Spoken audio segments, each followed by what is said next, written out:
Today we're starting a giant new commission, but the thing is, I'm not gonna get paid for it. This thing's almost as big as me.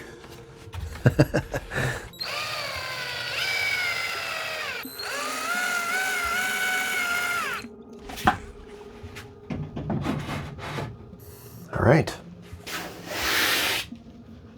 let's get started. Now to start this painting, we're gonna do an underpainting. And I think we're gonna use some burnt sienna for this. For this painting, we're gonna use the grid method, but I don't want too many. I want this to be pretty organic. So we're gonna do about a 10 inch grid.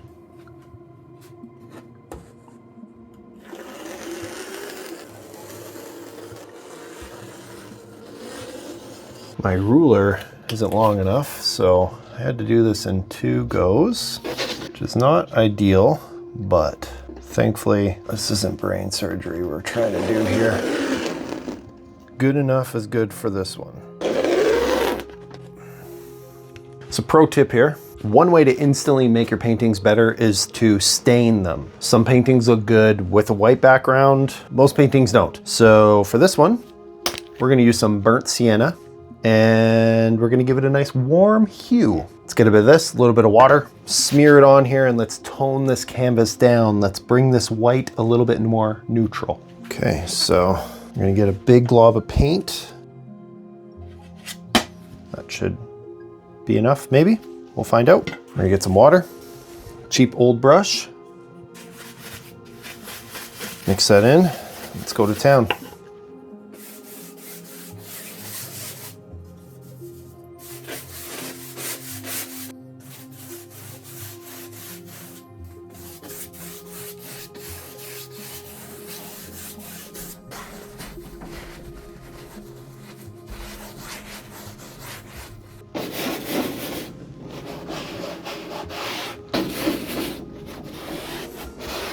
And just like that, we got a nice base to build on here. Now, there's another little trick that a lot of people miss that will save you a lot of time, and that has to do with the sides. Now, I don't know if you can tell. Let me see if I can get a light on here.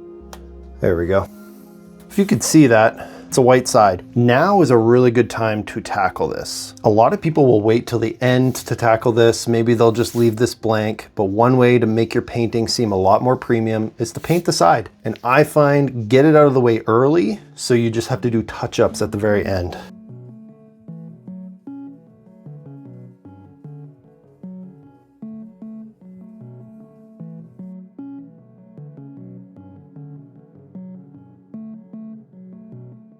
All right, this is all done, ready to go. We got all the border painted on here. Underpainting is done. Next, we gotta get our sketch on here. So I'm just gonna take some burnt sienna and we're gonna draw a picture.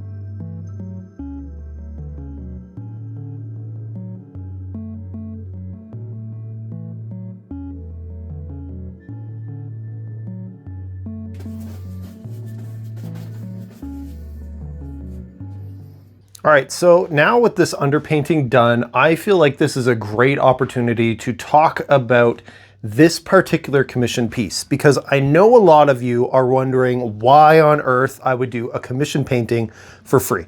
Well, you see, the thing is, this particular client is a little bit unique. And the reason why they're unique is because it's my wife.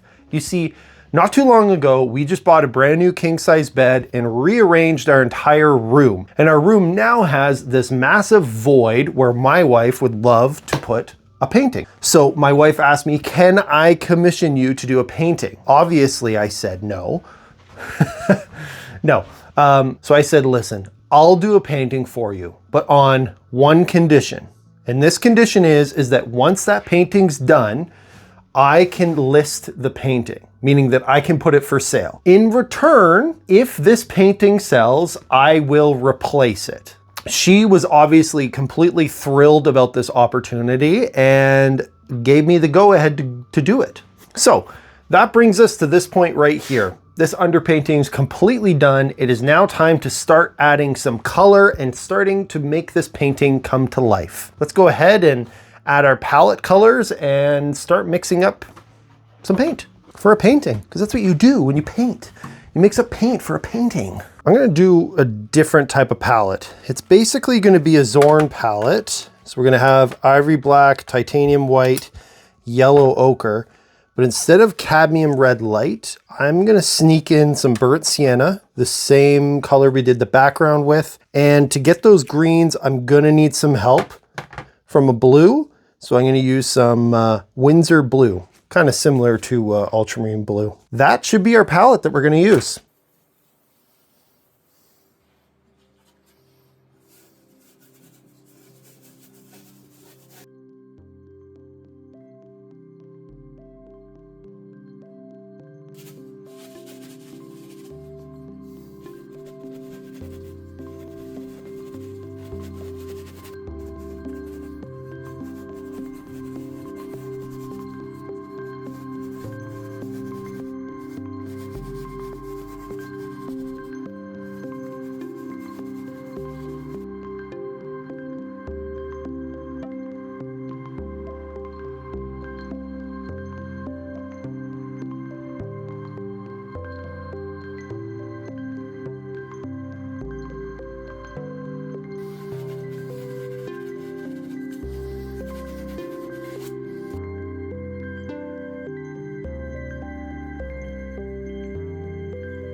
All right, now we're at a really pivotal point in the painting.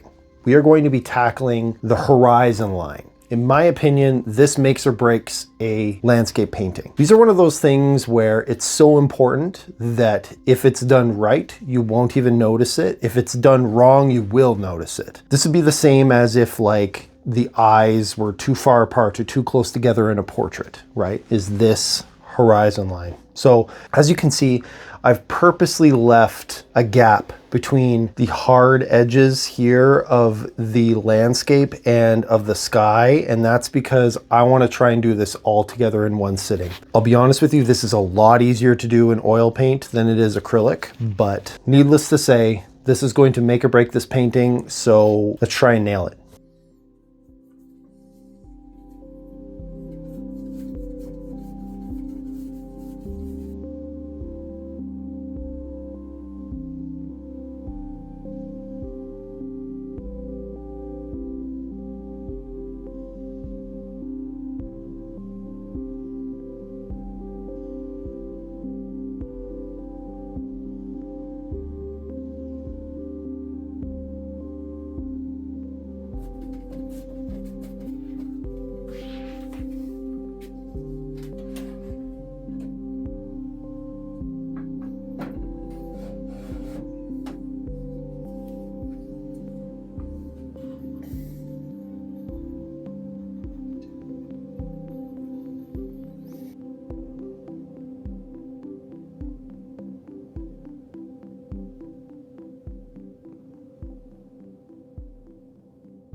And with these last final touches, we finish with a little bit of varnish.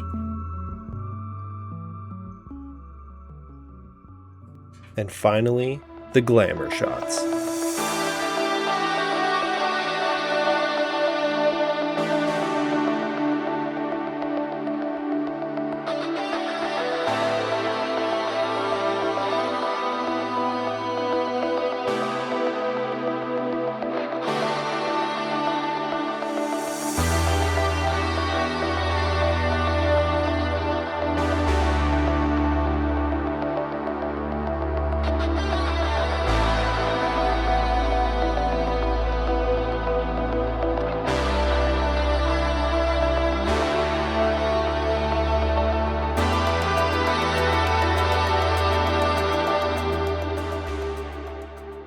And there we have it, the completed painting. Now, if you're interested in this painting and feel like ruining my wife's day, I will leave a link down in the description where you can purchase this piece. Thank you all so much for watching. Don't forget to hit that like button and subscribe, and I'll see you guys in the next one.